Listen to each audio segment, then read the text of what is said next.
Good morning, students. I hope you all will be fine. Students, as you all know, we have completed our geography portion.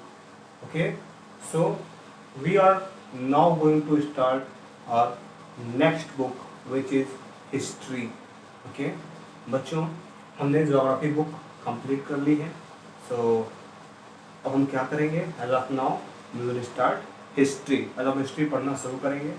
बच्चों आपने history को 9th class में पढ़ा था, कुछ chapters पढ़े थे उसमें आपने सबसे पहले जो पढ़ा था वो यही पढ़ा था कि नेशनलिज्म इन यूरोप के बारे में आपने पढ़ा था, यानी कि जो रेवोल्यूशन आया था, ठीक है, आपने किसके बारे में पढ़ा था? फ्रेंच रेवोल्यूशन के बारे में पढ़ा था. So if you remember the whole topic, the whole chapter was revolving around the revolution, I mean the revolution of new words, ठीक है, या you can call it renaissance as well.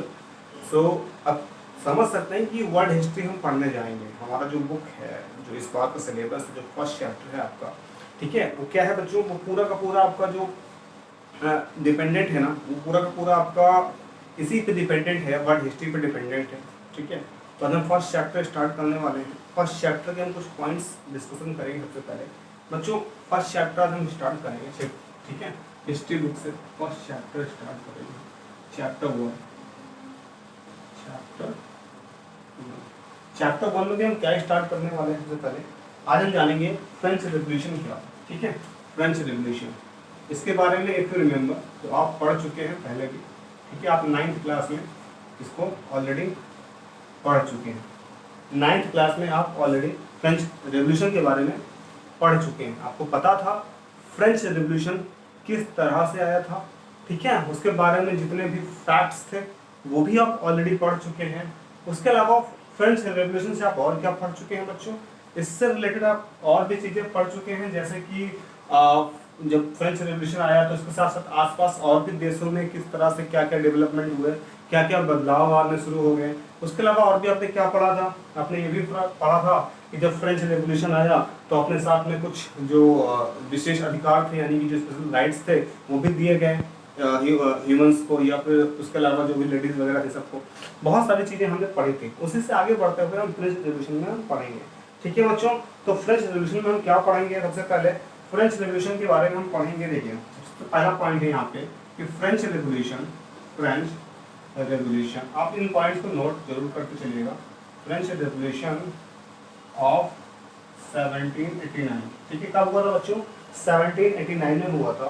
Was the first, ठीक है, was the first clear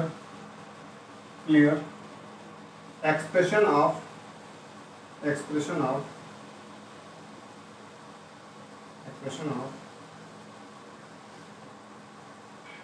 ठीक है, national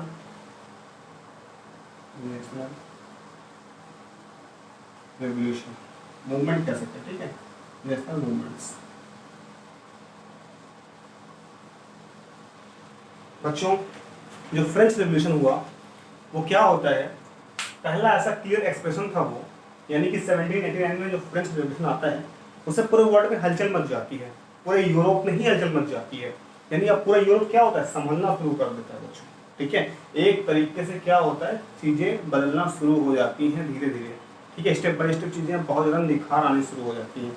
यानी कि अब चीज़ें जो है बच्चों चेंज होने लग गई. राइट है, क्योंकि अब यहाँ से ही बच्चों इसके बाद से ही फ्रेंच रेवोल्यूशन के बाद से ही अगल बगल के जितने भी आसपास छोटे बड़े कंट्रीज थे वहाँ पे बदलाव आने शुरू हो गया. ठीक है, चेंजेस आने शुरू हो गए. तो बच्चों ये बहुत बड़ा, एक सबसे बड़ा क्लियर एक्सप्रेशन माना जाता है, यानी कि इस बात से ही शुरुआत हो चुकी थी पूरे मूवमेंट की. ठीक है, तो ये बात आप याद रखेंगे कि शुरुआत कहाँ से हुई, नेशनलिज्म की शुरुआत कहाँ हुई यूरोप में. पूरे यूरोप में नेशनलिज्म की शुरुआत कहाँ हुई, यानी अपने देश में पहले जो राजा राजाओं का, यानी कि जो बच्चों मोनार्ची था ना, वो सिस्टम खत्म होके अब क्या हो रहा है? डेमोक्रेसी की तरफ आ रहा है. तो डेमोक्रेसी की शुरुआत कहाँ से होती है? फ्रेंच से होती है 1789 में. ठीक है, अब इससे पहले जो मोनार्ची सिस्टम था, राजा रानियों का, ठीक है, या बादशाहों का जो सिस्टम था ना, ये पूरी तरह से खत्म हो गया था, डिस्ट्रॉय यानी कि एबॉलिश हो गया. और इसकी जगह पे ही जो बच्चों शुरू होता था, यहाँ से डेमोक्रेसी शुरू हो गई. यानी कि अब यहाँ से क्या होना शुरू हो गया? यहाँ से ये शुरू हो गया कि अब यहाँ से बच्चों ये राजा रानी का तो काम खत्म हो जाएगा. अब यहाँ से एक चुनी हुई गवर्नमेंट हम पे राज करेगी। ऑलराइट, ये शुरुआत कहाँ से हुई? फ्रेंच से हुई, और धीरे धीरे देखते देखते फ्रेंच, ब्रिटेन, ठीक है, उसके अलावा इटली, हर जगह लगभग लगभग फैलती गई यहाँ पे। तो ये आप पहला पॉइंट याद रखें कि फ्रेंच रिवॉल्यूशन जो था 1789 का, सबसे पहला कदम यहीं से उठाया गया, यही इसका बैकबोन था पूरे यूरोप में। नेशनल हर कंट्री में लोगों ने आवाज़ उठानी शुरू कर दी अब कि भैया अब तो हम भी अपने देश के लिए लड़ेंगे, हमको भी अब अपना अधिकार चाहिए, हमारे देश में भी, हमारे कंट्री में भी नेशनलिज्म आना चाहिए। और इसकी शुरुआत कहाँ से हुई थी? फ्रेंच रिवॉल्यूशन की हुई थी। 1789 में जो फ्रेंच रिवॉल्यूशन हुआ, उसने ये बिगुल फूंक दिया था कि अब जो होगा बच्चों, अब ठीक है, बदलाव आना जरूरी है पूरे यूरोप में, हर एक कंट्री में, ठीक है।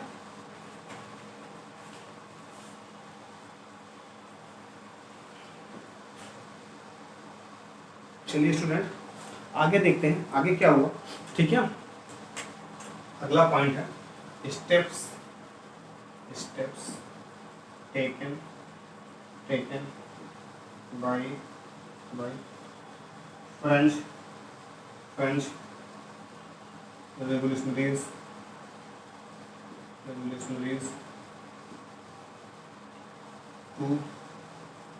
to create a sense of collective identity.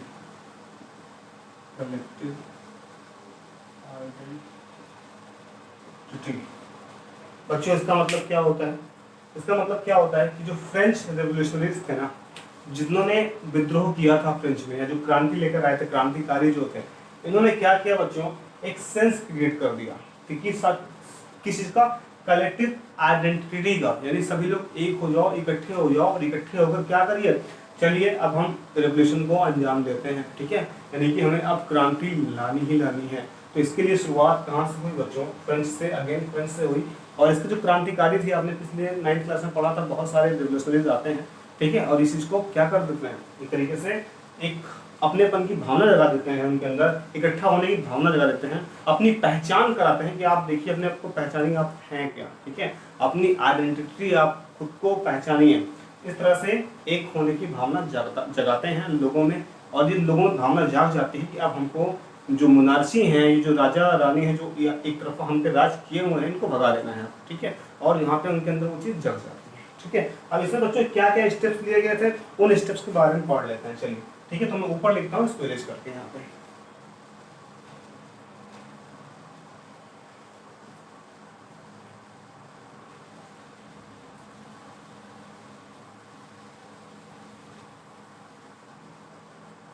सबसे पहला स्टेप क्या था बच्चों? देखिए, सबसे पहला स्टेप था यहाँ पे, फर्स्ट स्टेप, आइडियाज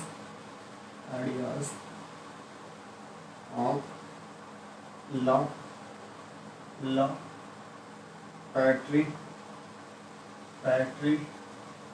एंड ले सिटोरियन, ठीक है बच्चों। ये ला पैट्रिक एंड ले सिटोरियन, ठीक है, ये दो नाम आप याद रखिएगा यहाँ पे, ठीक है। आइडियाज ऑफ ला पैट्रिक एंड ले सिटोरियन, इन्होंने आइडियाज दिए थे लोगों के अंदर। आइडियाज भरने का काम किसने किया था? ला पैट्रिक और ले सिटोरियन ने किया था।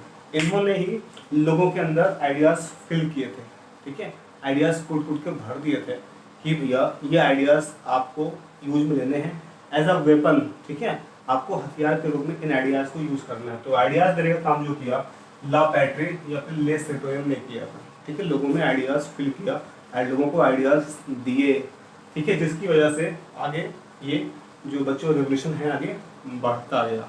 ऑलराइट, चलिए अगला पॉइंट क्या पढ़ेंगे हम? दो नाम आप याद रखेंगे यहाँ से। अगला बच्चों क्या हुआ इस चीज में? अगला स्टेप क्या हुआ? अगला स्टेप इसमें ये हुआ, न्यू फ्रेंच फ्लैग, ठीक है, न्यू फ्रेंच फ्लैग। बच्चों इसमें अगला स्टेप ये आता है कि एक नया फ्लैग बनाया गया फ्रांस। कब हुआ था बच्चों? याद रखिएगा, ठीक है, 1789 में जब फ्रांस का रेवोल्यूशन होता है, उसी के बाद से बच्चों रेवोल्यूशनरीज जो है ना, वो एक सेंस क्रिएट कर देते हैं, लोगों में भावना जगा देते हैं। उसके बाद कुछ स्टेप लिए जाते हैं। वो स्टेप क्या होता है? उसमें ला पैट्री और ले सिटोरियन आइडिया देते हैं, और आइडिया में क्या होता है बच्चों? एक नए झंडे का, देश के लिए एक नए झंडे का, फ्रांस के लिए एक नए झंडे का बच्चों जो है पुनर्गठन होता है, यानी कि एक नया झंडा बनाया जाता है, नया झंडा तैयार किया जाता है। ठीक है, चलिए आगे पढ़ेंगे बच्चों। अगला पॉइंट क्या है यहाँ पे, देखिए अगला पॉइंट क्या है बच्चों, अगला पॉइंट ये है कि ठीक है, यहाँ पे अगला पॉइंट है बच्चों स्टेट जनरल। ठीक है, जो स्टेट जनरल हुआ करते थे, state general was elected and renamed National Assembly।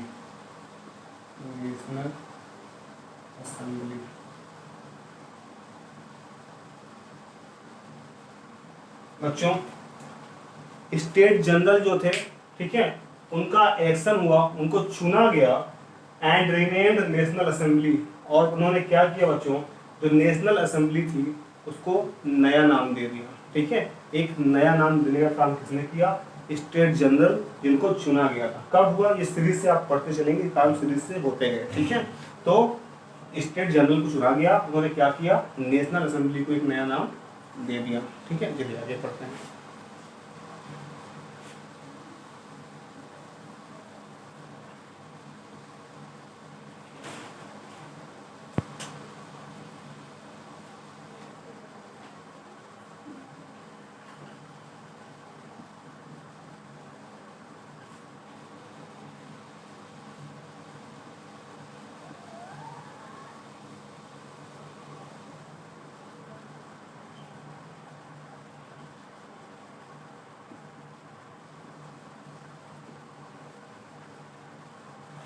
बच्चों आगे क्या होता है, new hymns compost and oaths taken, नए नए वादे किए गए, नई नई कस्में खाई गई, शपथ लिया गया बच्चों, और उसके अलावा कुछ नए नए भाषण। हाइम्स मतलब क्या होता है, कुछ नए नए विचार। हाइम्स मतलब होता है कि बच्चों भाषण देना जो होता है ना, नए नए भाषण लिखे गए। उसके अलावा बच्चों कुछ ओथ्स, कस्में वगैरह खाई गई, शपथ वगैरह लिया गया। ठीक है, तो ये भी पॉइंट आप इसको याद रखेंगे, इसी दौरान ही काम हुआ, जो स्टेप हो रहा है उनको लिखना बच्चों। फिर क्या होता है बच्चों, यहाँ पे देखिए, ठीक है, यहाँ पे देखिए एक और बहुत इंपॉर्टेंट पॉइंट है, सेंट्रलाइज्ड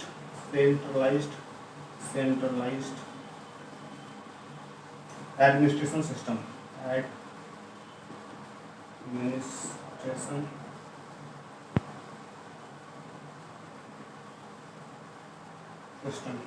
बच्चों क्या होता है, सेंट्रलाइज्ड एडमिनिस्ट्रेशन सिस्टम आता है। ठीक है, एक सिस्टम बच्चों लागू हुआ, वो क्या था, सेंट्रलाइज्ड एडमिनिस्ट्रेशन सिस्टम। ये याद रखेंगे आप बच्चों, जो वहाँ का एडमिनिस्ट्रेशन था ना, जो संभालता था प्रशासन वहाँ का, जो प्रशासनिक वहाँ का जो सिस्टम था बच्चों, वो सेंट्रलाइज्ड हो गया। ठीक है, यानी एक जगह फोकस हो गया उसका, ऐसा नहीं था हर जगह फोकस रहेगा, एक जगह सेंटर बना दिया गया उसका, और अब पूरे में वो क्या करेगा बच्चों, रन करेगा प्रशासन। ये कब हुआ, उसी के बाद जब वो स्टेप लिया गया बच्चों, वही स्टेप में ये भी चीज थी। ठीक है, तो आपसे पूछेगा क्या क्या स्टेप लिए गए, तो इन स्टेप्स को आप याद रखेंगे।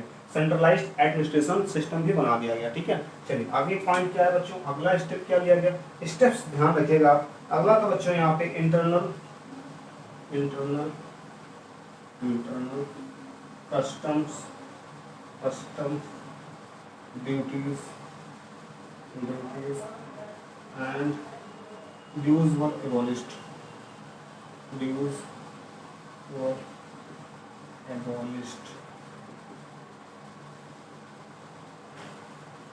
देखिए बच्चों, इंटरनल कस्टम ड्यूटीज, ठीक है, and dues were abolished.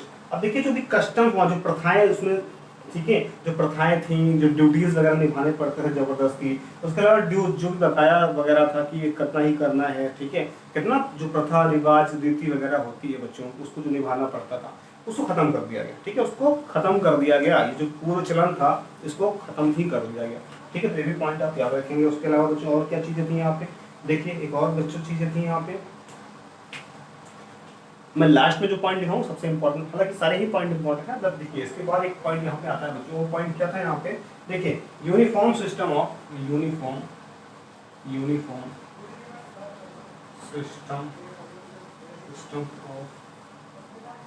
weights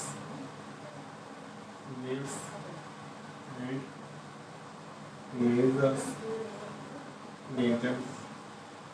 were introduced। इसका मतलब क्या होता है, इसका ये मतलब होता है कि जो यूनिफॉर्म सिस्टम था वेट का, वेट नापने के लिए, ठीक है। एक पहले क्या था, पहले आप कुछ भी दीजिए तो कुछ भी ले लीजिए, यानी कि पहले क्या था सिस्टम में मोनार्ची में, जैसे कि आपने चावल दिया तो आपको उसके बदले में कुछ दाल दे दिया जाता था। कोई सिस्टम नहीं था वे करने का, तौलने का, नापने का कोई भी सिस्टम नहीं था, ना मेजर करने का ना ही वेट करने का, कोई भी पार्टिकुलर वे नहीं था कि इसको कैसे हम मेजर करें या फिर बच्चों वे करें, नापें या तौले कैसे, उसको हमें कुछ नहीं पता था। ठीक है ना। तो इसके लिए भी बच्चों एक यूनिफॉर्म सिस्टम बना दिया गया कि हाँ भैया इस तरह से तौलना है, इस तरह से इसको नापना है। ठीक है। तो इसके लिए वो सिस्टम बनाया गया, इसी दौरान ये सिस्टम भी लाया गया बच्चों, यूज में लाया गया। ठीक है। तो आप इसको याद रखेंगे, uniform system of weights and measures भी इसी टाइम पे इंट्रोड्यूस किए गए थे। ठीक है, समझ गए। चलिए आगे बच्चों, अगला पॉइंट जो है बहुत इंपॉर्टेंट है, वो है लास्ट पॉइंट है जो स्टेप लिया गया था, वो ये लिया गया था बच्चों कि फ्रेंच जो लैंग्वेज थी, ठीक है, French became the common language.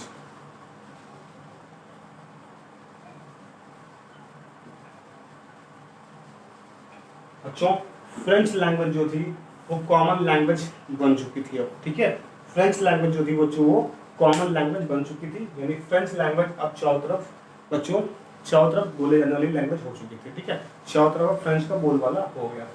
सो बच्चों ये थे स्टेप्स जो कि लिए गए। ठीक है, उस रिवोल्यूशनरीज द्वारा, जो वहाँ के जो क्रांतिकारी थे उन्होंने ये स्टेप्स लिए और ये स्टेप्स को वहाँ पे फॉलो कराया गया। ठीक है, 1789 के बाद जब वो फ्रेंच का रिवोल्यूशन होता है उसके बाद ये सारे स्टेप्स लिए जाते हैं जो कि बहुत कारगर साबित होते हैं, एक नया रेवोल्यूशन लेके आते हैं। सारे स्टेप्स क्या होते हैं, एक नया रेवोल्यूशन लेके आते हैं, एक नया बदलाव लेके आते हैं। ठीक है, अब जो मोनार्ची राजा रानी का जो नियम था पुराना वाला सब खत्म हो जाता है, अब नए नियम के तहत एक नया सिस्टम लागू होता है। ठीक है, इसी को बोलते हैं रेवोल्यूशन। होता है क्या रेवोल्यूशन, जो पुरानी चीजें चली आ रही है उसको बदलाव करके नया तरीके से ढाल दिया जाए, उसको ही रेवोल्यूशन बोलते हैं। और ये रेवोल्यूशन शुरू हो चुका था बच्चों। ठीक है, इसी स्टेप्स के बाद से रेवोल्यूशन शुरू हो जाता है स्टूडेंट्स। ओके, ठीक है बच्चों।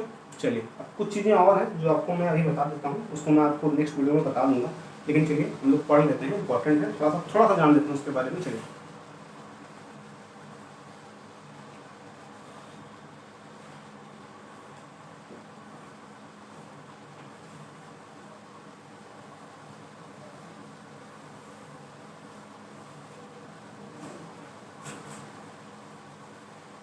स्टूडेंट्स, जो नेक्स्ट बहुत इंपॉर्टेंट है वो है नेपोलियन। कौन है? नेपोलियन।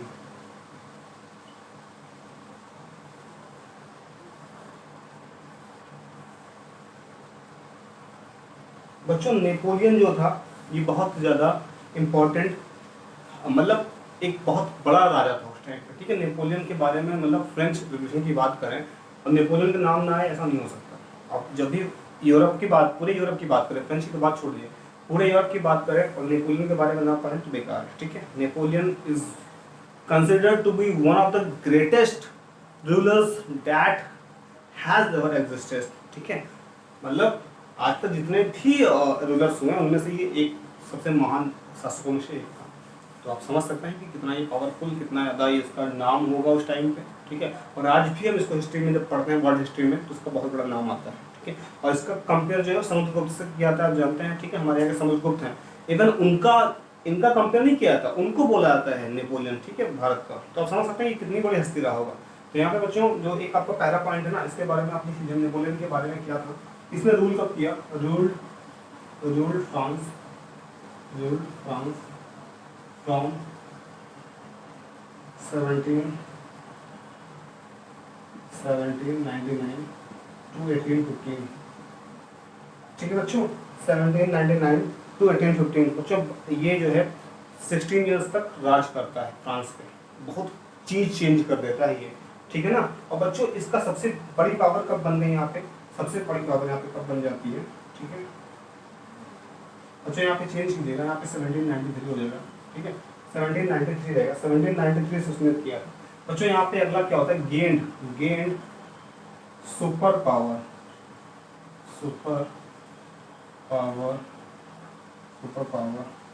इन 1799। ठीक है, बिकमिंग द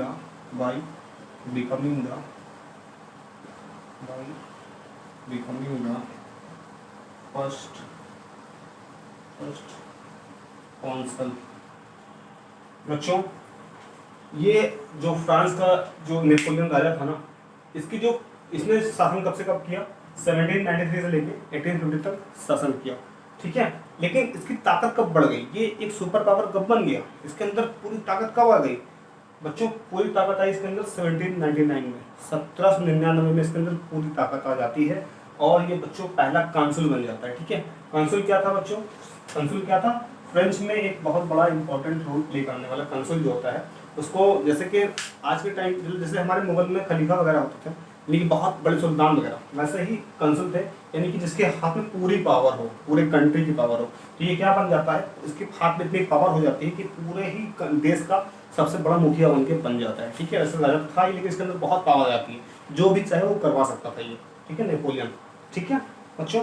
तो यहाँ पे एक और चीज़ है, वो भी आप देखिएगा, ठीक है। इसमें एक तीसरा पॉइंट क्या आता है कि यहीं पे सिविल कोड ऑफ 1804, ठीक है, सिविल कोड लागू किया गया नेपोलियन द्वारा, ठीक है, 1804 में, याद रखिएगा। सिविल कोड जिसको क्या बोलते हैं, इसको एक और नाम बोलते हैं बच्चों, नेपोलियनिक कोड बोलते हैं। क्या बोलते हैं बच्चों इसे, नेपोलियनिक कोड, नेपोलियनिक कोड। तो आपसे पूछ सकता है कि नेपोलियनिक कोड कब जो है बच्चों लागू किया गया था, किसने दिया था, तो नेपोलियन ने दिया था।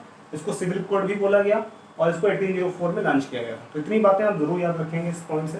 जितनी चीज़ें मैंने बच्चों हिस्ट्री में पढ़ा दी, आप उनका नोट जरूर बना लीजिएगा, और ये सारे ही पॉइंट बहुत इंपॉर्टेंट है एग्जाम के बच्चों पॉइंट ऑफ व्यू से, ठीक है। और इनको आप MCQ भी क्वेश्चन पूछ जा सकते हैं, इसलिए मैंने ऐसा कराया है इनको। अगर MCQ आएगा आपका तो आप वहाँ से परेशान नहीं होंगे, आप वहाँ से एक एक पॉइंट को आप अच्छे से लर्न कर पाएंगे। सो बच्चों that is it in today's video. अगर कोई डाउट है तो आप कल की क्लास में मुझसे जुड़िएगा, मैं आपके सारे डाउट्स क्लियर करूंगा। एंड होपफुली आज आपको समझ में आ गई हैं चीज़ें, कोई प्रॉब्लम ऐसा नहीं होनी चाहिए। But still if you face any problem while solving questions and if you are not getting anything, then let me know. I'll try to make you solve everything that you are facing, okay. So that is it in today's video. बाकी आप कल जुड़िए class में, देखते हैं बच्चों, ठीक है। आप ट्राई करेंगे आपके डाउट्स को क्लियर करने के। तो चलिए, have a good day ahead, thank you so much.